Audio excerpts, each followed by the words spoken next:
Ramtirth news channel में। मैं प्रांजल पांडे। तो आज हम आए हैं संत कबीरनगर की विधानसभा खलीलाबाद से।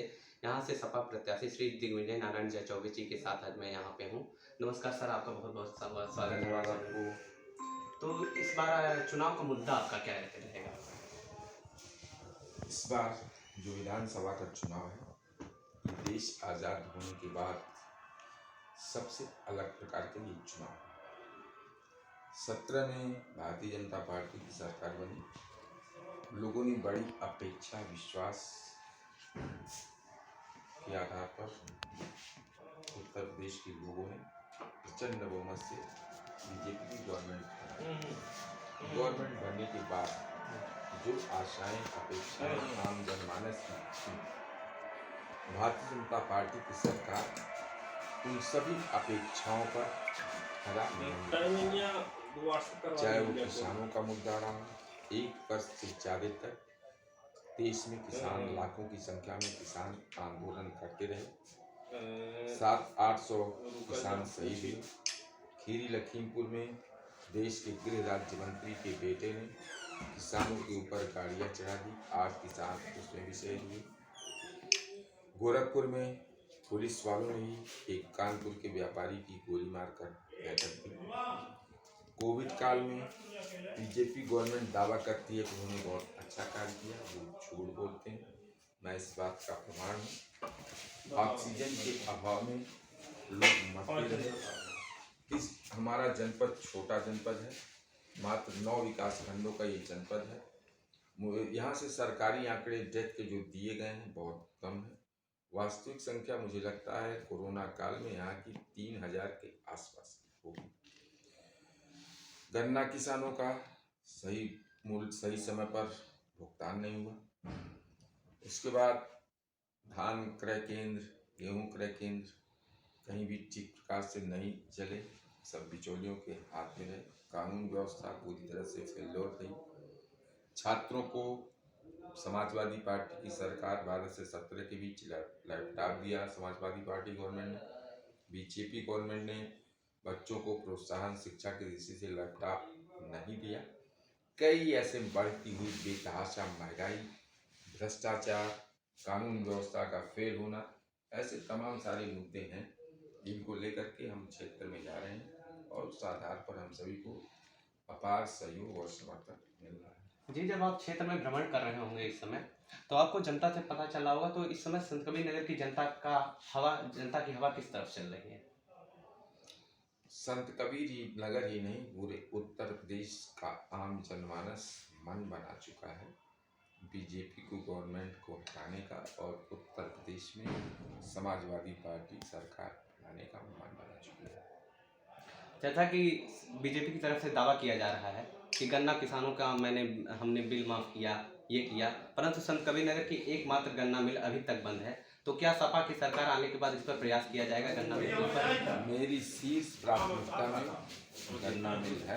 मैंने बीजेपी गवर्नमेंट में भी व्यक्तिगत रूप से इस पर काफ़ी संघर्ष किया। गवर्नमेंट ने उस पर ध्यान नहीं दिया और मेरे उस शीर्ष प्राथमिकता में है।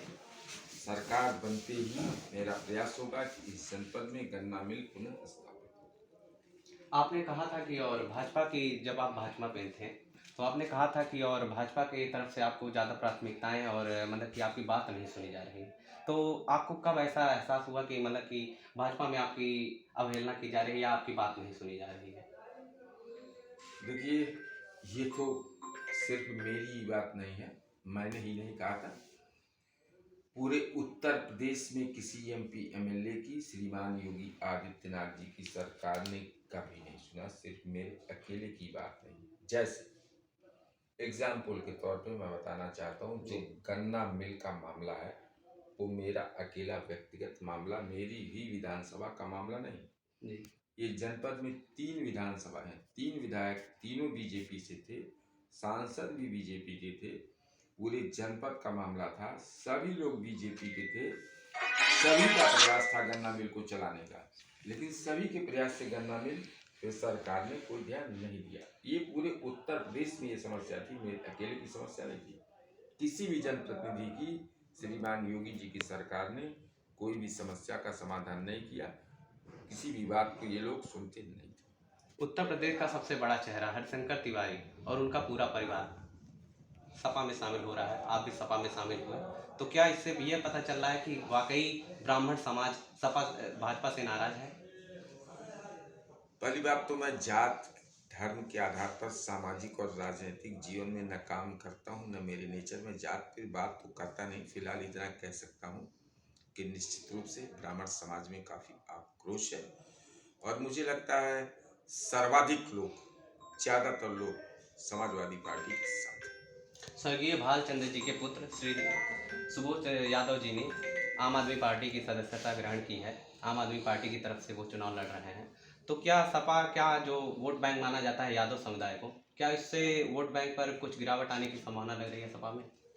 यादव समाज या सर्व समाज, सिर्फ यादव समाज ही नहीं, वो चाहे सुबोध यादव जी हों, चाहे कोई अन्य हो, किसी भी समाज के हों, इस समय उत्तर प्रदेश का यादव समाज ही नहीं, सर्व समाज सिर्फ और सिर्फ समाजवादी पार्टी की तरफ देख रहा है। एक उम्मीद सबको है कि उत्तर प्रदेश से समाजवादी पार्टी की सरकार बनेगी, बेहतर कानून व्यवस्था बनेगी, मिलेगी, सभी का विकास होगा, सभी लोग खुशहाल होंगे, तरक्की करेंगे। तो जैसा कि आप लोगों ने देखा, विधायक जी ने साफ साफ कहा है कि हमारे यहाँ जाति पात या धर्म के ऊपर राजनीति नहीं की जाएगी। जो भी मुद्दा होगा सिर्फ और सिर्फ विकास पर ही होगा। मैंने भी क्षेत्रों में काफ़ी भ्रमण किया है, सब जगह देख रहा हूँ कि सपा की ही ओर ज़्यादातर लोग बात कर रहे हैं, सपा की ओर। आपका बहुत कीमती समय देने के लिए बहुत बहुत धन्यवाद बहुत विधायक बहुत जी, धन्यवाद आपको। बहुत बहुत धन्यवाद। और मैं प्रांचल पांडे, कैमरामैन अभिनव चौहान के साथ आपके साथ विदा लेता हूँ। फिर मिलेंगे किसी और न्यूज़ के साथ। जय हिंद।